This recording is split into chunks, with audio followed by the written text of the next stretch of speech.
there, this is Captain Crater here to explain our K-2 treasure hunt to all you scallywags out there who don't know what you're doing. Yes, I like to have fun here at school and dress up and take on different personas, and I think that's important as a teacher. It kind of gives the kids something fun to look forward to, and also it gives them a chance to just to have fun in ways that they don't always get to. And so I'm going to explain what our K-2 treasure hunt is. A few weeks ago we met and talked about what's something we could do to keep the kids engaged at the end of school and something fun to review with, and we came up with the idea of a treasure hunt out on our playground.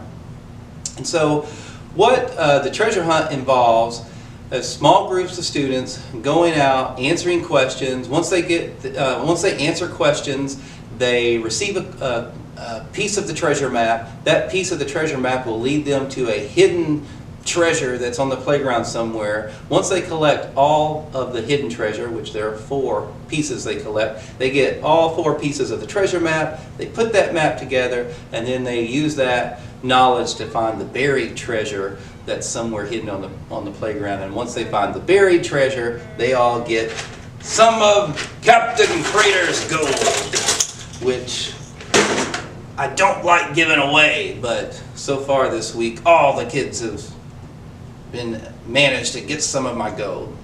So how did I do this? Well, I took a piece of paper, and on that piece of paper I just roughly sketched our playground on the piece of paper, and I just drew little pictures and little plots around it like you would see on a treasure map on one side, and then on the opposite side of that piece of paper, those 4 fourths of a piece of paper, I put the different treasures that the kids would find.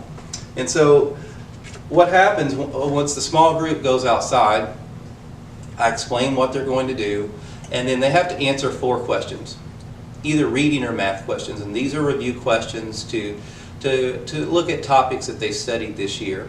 Once they answer those 4 questions correctly, they receive one of the 4 pieces of the treasure map.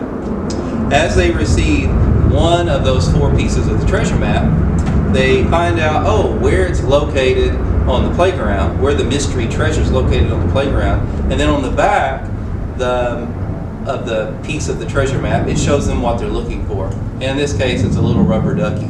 With the rubber ducky, I placed it on one of the climbing pieces on the playground. I kind of hid it inside of that. And so they run around, they're looking all over the place. Eventually they discover the rubber ducky, they pull it off out of the playground, they run back to where my pot of gold is, they toss it in the pot of gold, and then I give them 4 more questions. They answer those questions correctly, then it leads them to the next piece of the treasure map, which in this case is a bracelet. And on the playground I've placed a bracelet in some Easter eggs, in one Easter egg. And I have hundreds of Easter eggs placed out on the basketball court, and they have to run out there and open the Easter eggs up and try to find where the bracelet's at. And so once they find the bracelet, they come back to the pot of gold, they toss it in the pot of gold, and then they have to answer 4 more questions. After they answer those 4 questions correctly, they receive another piece of the treasure map. This time they have to find a little Mickey Mouse. Actually, I have these. I should just show you. They have to find a little Mickey Mouse character. Usually hide it in one of our smaller trees, and they have to look. They'll eventually find it hanging out on one of the limbs of the tree. They find that, they bring it back, and then they get the last set of questions. And with the last set of questions, they have to find this little squidgy ball, and I hide it, somewhere on the playground, usually in a tree. Once they find that, then they have all 4 pieces of the treasure map. They put all 4 of these pieces together, and they find where X marks the spot. They go to that spot, and then they actually do have to dig, because our playground has mulch all over the place, so it's real easy to dig a hole and cover it up and to make it where they can't really see where you dug the hole. And so once they find the spot and they dig it up, they'll find this small buried treasure chest. of course, and the first thing they want to do is open it up. So I did have little gems and gold pieces and things in there for them to look at once they get it. Once they find the buried treasure, then they all get to come back and get one of my gold coins. And it usually takes about 20 to 30 minutes for them to kind of go through all of those stations. They have a fun time. They're super excited about coming back and reviewing questions, and that's the key, making review fun. A lot of times when you want to review for a test, or you want to review for maybe one of those big state mandated tests, the kids check out.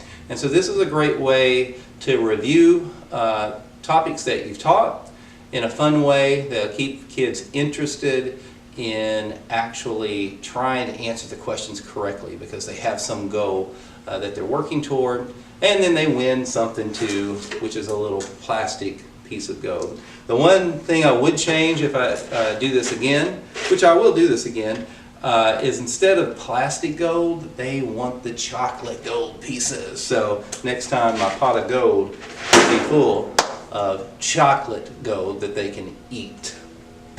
There you have it. That's how we did our K through 2 treasure hunt. Now you go forth and create something fun for your students.